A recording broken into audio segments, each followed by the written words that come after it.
just saw was Marjorie the hairdresser. Thank you. I'd like to welcome you to Marjorie the woman and the person. Thank you. I'm so proud to be a hairdresser, and I'm even prouder to be a woman. Thank you so much for having me here.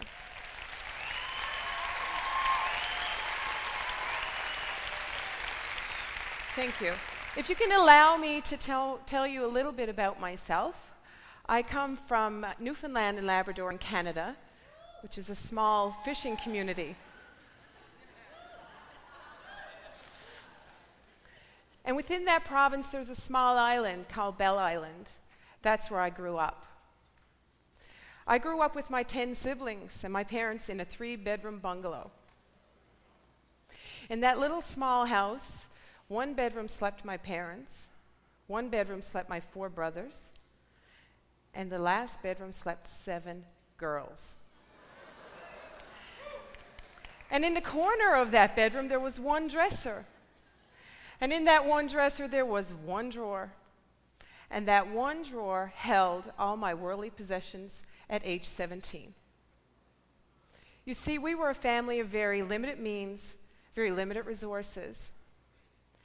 Therefore, I spent my entire life feeling insignificant. I felt inferior to others, and I never felt quite good enough. But I had a big special day coming, and that was my grad day. It was my day to be somebody.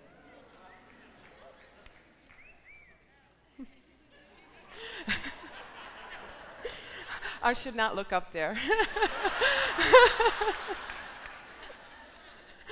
It was my day to be somebody special.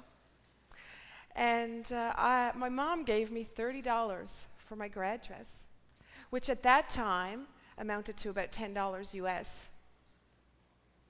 So I went to this little dress shop on Bell Island where only your great-grandmother would shop.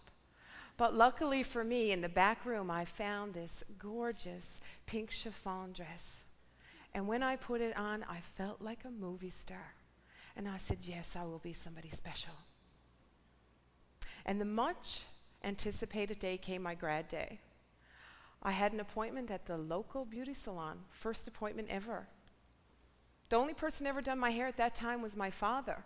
He was a carpenter, and he thought an X-Acto knife was the equivalent of a pair of scissors. So finally I went to the beauty salon, and I nervously approached. I knew if my hair wasn't good, my day was ruined. So when I went in, the one-room salon, I could see nothing through the fog of hairspray. I couldn't see anything. I knew there was 1 hairdresser, and to my disappointment, when I looked around, there were 11 other girls waiting to get their hair done. And I felt like, oh my God, she's going to rush me. She must be frustrated. I can understand how she must have felt now.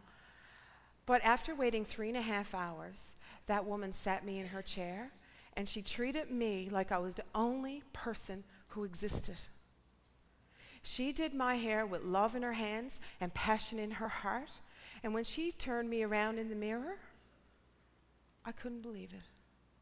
I was beautiful.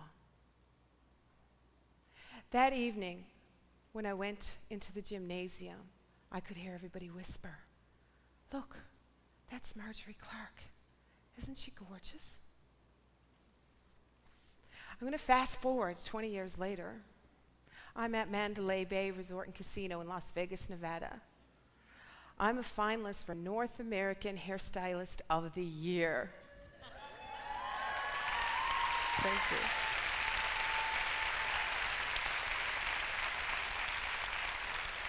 I walk into that ballroom wearing a $1,000 dress that evening.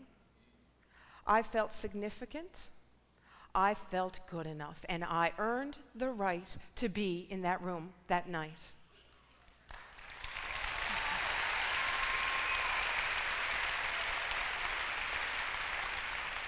And when I sat in my seat and I heard them say the North American Hairstylist of the Year is Marjorie Clarke, that, my friends, is a memory that I will have for the rest of my life. It was awesome experience.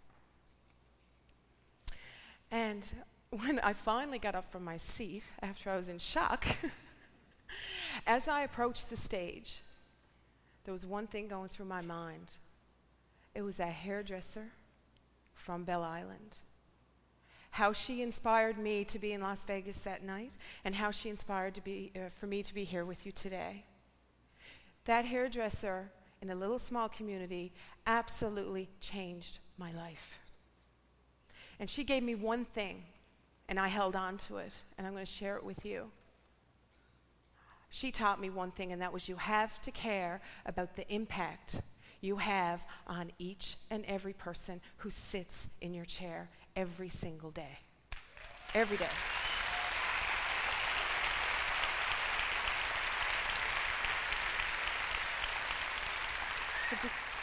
Thank you. You have to care about your clients, care, respect, and value our profession.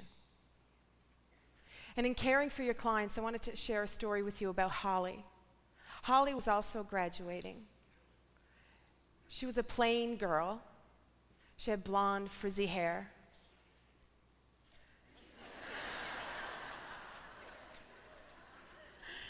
But there was something about Holly.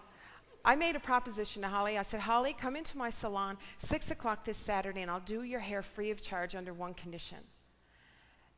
That was just allow me to bring out your best potential. Holly showed up 6 o'clock that Saturday, and I worked on her for a couple of hours, and when she left, she had the biggest smile that I ever seen.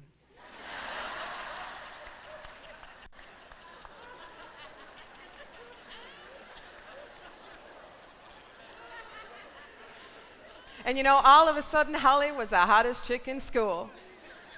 And that, my friends, is the impact of caring. And then another client I have, her name is Kathy. Kathy was a hardworking single parent. She let herself go. She wore baggy clothing, no makeup. She had gray in her hair. And I was shocked to find out that Kathy was 10 years younger than me. I was shocked. I gave Kathy the same proposition. Show up at my salon 6 o'clock Saturday. And Kathy showed up 6 o'clock that Saturday, and I worked on Kathy for about an hour and a half. And when I turned that woman around in the mirror, she said, oh my God, as tears trickled down her face. She said, I'm so beautiful.